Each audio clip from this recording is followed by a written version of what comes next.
రోమియోలకు రాసిన పత్రిక 7వ అధ్యాయము.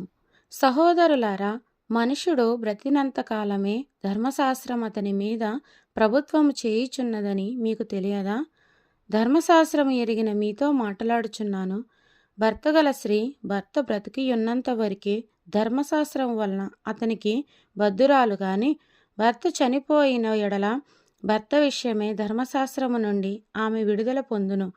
కాబట్టి భర్త బ్రతికియుండగా ఆమె వేరొకని పురుషుని చేరిన ఎడల వ్యభిచారిణి అనబడును గాని, భర్త చనిపోయిన ఎడల ఆమె ధర్మశాస్త్రము నుండి విడుదల పొందెను గనుక వేరొక పురుషుని వివాహము చేసుకొనినను వ్యభిచారిణి కాకపోవును. కావున నా సహోదరులారా, మనము దేవుని కొరకు ఫలమును ఫలించినట్లు మృతులలో నుండి లేపబడిన క్రీస్తు అనొక వేరొకని చేరుటకై మీరును ఆయన శరీరము ద్వారా ధర్మశాస్త్రం విషయమే మృతులైతిరి. ఏలయనగా మనము శరీర సంబంధులమై ఉండినప్పుడు మరణార్థమైన ఫలమును ఫలించుటకై ధర్మశాస్త్రం వలనైన పాపేచ్ఛలు మన అవయవములలో కార్యసాధకములై ఉండెను. ఇప్పుడైతే దేని చేత నిర్బంధించబడితిమో దాని విషయమై చనిపోయిన వారమే ధర్మశాస్త్రము నుండి విడుదల పొందితిమి గనుక మనము అక్షరాసారమైన ప్రాచీన స్థితి గలవారము కాక ఆత్మానుసారమై నవీన స్థితి గలవారమే సేవ చేయుచున్నాము. కాబట్టి మేమందుము, ధర్మశాస్త్రము పాపమాయన అట్లనరాదు, ధర్మశాస్త్రం వలననే గాని పాపమనగా ఎట్టిదో నాకు తెలియకపోవును.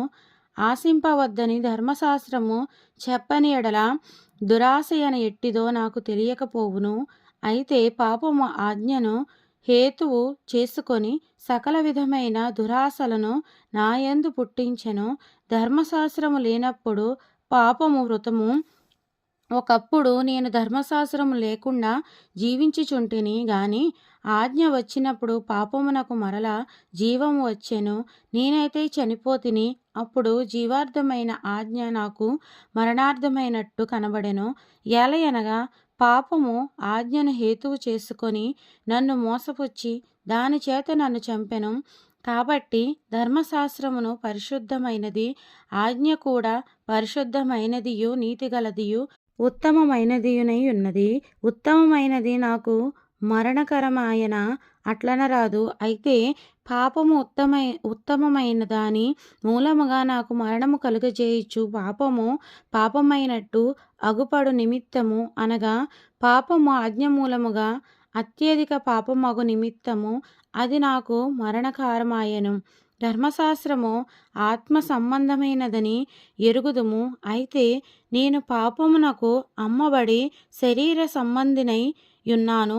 ఏలయనగా నేను చేయునది నేనెరుగను, నేను చేయ నిశ్చయించున్నది చేయక ద్వేషించున్నదియే చేయుచున్నాను.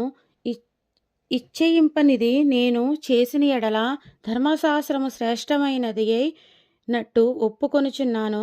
కావున ఇకను దాని చేయునది నా యందు నివసించు పాపమే గాని నేను కాదు. నా యందు అనగా నా శరీరమందు మంచిది ఏదియో నివసింపదని నేను ఎరుగుదును. మేలైనది చేయవలెనను కోరిక నాకు కలుగుచున్నది గాని దానిని చేయుట నాకు కలుగుటలేదు. నేను చెయ్యగోరు మేలు చెయ్యక చెయ్యగోరని కీడు చేయుచున్నాను. నేను కోరని దానిని చేసిన ఎడల దానిని చేయునది నా యందు నివసించు పాపమే గాని ఇకను నేను కాదు. కాబట్టి మేలు చేయగోరు వారు నాకు కీడు చేయుట కలుగుచున్నదను ఒక నియమము నాకు కనబడుచున్నది.